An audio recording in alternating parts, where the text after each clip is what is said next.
When the United States started bombing Iraq in the early 2000s, I felt terrified and ashamed of what my country was doing. So when I had an opportunity to sit down with someone who actually lived through the war from the other side, I couldn't resist but to ask some questions from the heart.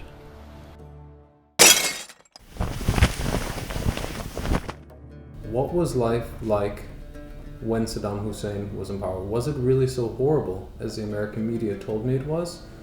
During Saddam's regime, life was pretty simple, pretty normal. But of course, after I grown up, after the war, I realized some people, they really had a very bad time.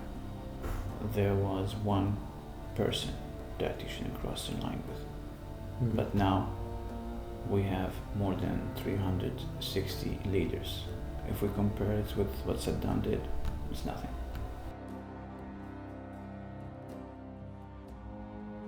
The biggest mistake I think was not finding the good replacement for Saddam Hussein.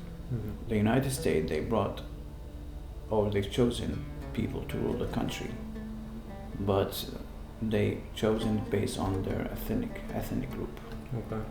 not based on their qualification. So they related all what Saddam's action to Sunni people. And they convinced Shia with this fact that Sunni people are responsible for what happened for the past 35 years. What goes through your mind? I mean, what is the thought process when you know that airplanes carrying bombs or battleships are positioned near your country with bombs aimed at your head, and that just in a matter of time, buttons are going to be pressed? I mean, as a human being, what goes through your mind? We thought it was going to be like a war here and there, a battle here and there. Saddam Hussein, eventually he'll be removed. And we were so optimistic about the future, yeah. And just like the idea of living in Iraq without Saddam Hussein, it was something difficult to imagine. So was there a sense of excitement? Of course, yeah. Yeah, so many people, they were happy and they were expecting something good gonna happen. And that's why, Baghdad fall within a couple of hours. Otherwise, if they know the fact how it's going to end up, now it's going to be a completely different story. Should I understand that this was, in fact, a kind of good initiative gone wrong? Yeah. What was the perception of America in Iraq leading up to the war? What did Iraqi people think about Americans? We thought it's going to be a good for our country. Yeah? We thought it's going to change a lot. We thought they're going to bring good people. We thought they will support us.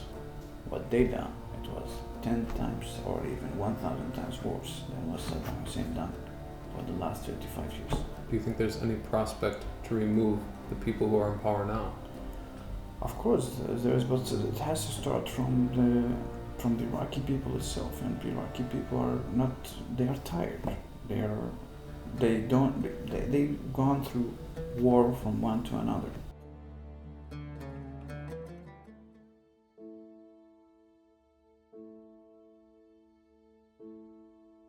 Years after the fact, and we're sitting here together in Warsaw, Poland.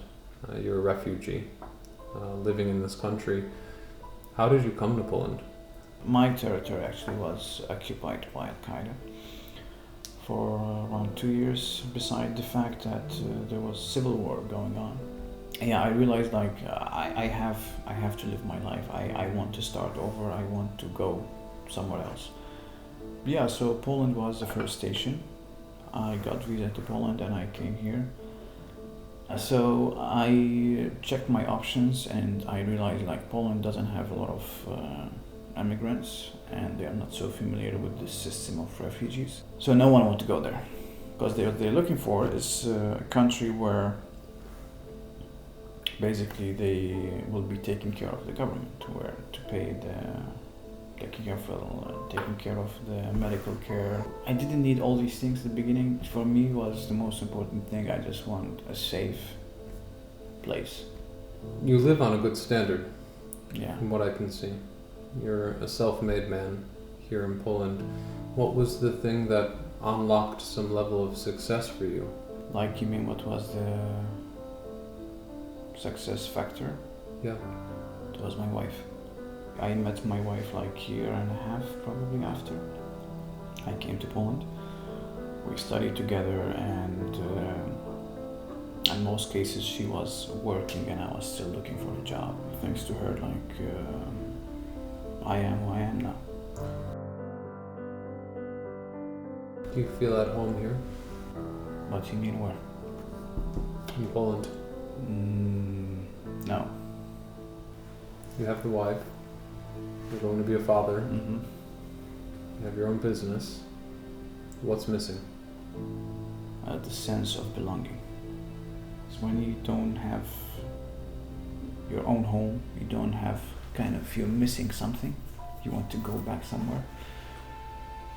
This is what I don't have. Do any of the people you meet here ever have suspicions that you could be the secret member of a terrorist cell or anything like that we read about in the news? Yes. How does that make you feel? Well, of course it makes me feel horrible. The only issue which is really irritate me the most is my passport. Okay. Yeah, that's the biggest problem I have. When you travel, they ask for your passport. Once they realize it's Iraqi, then you never know what to expect. Every time? They will say that you have to wait. Do you look forward to having a European passport? Or- Yeah, actually, I'm planning to apply for a citizenship next year.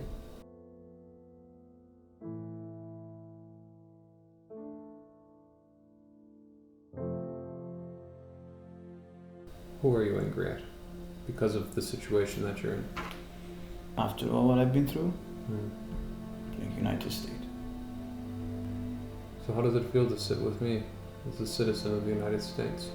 Well, I'm sitting with the citizen of the United States, not with the government of the United States.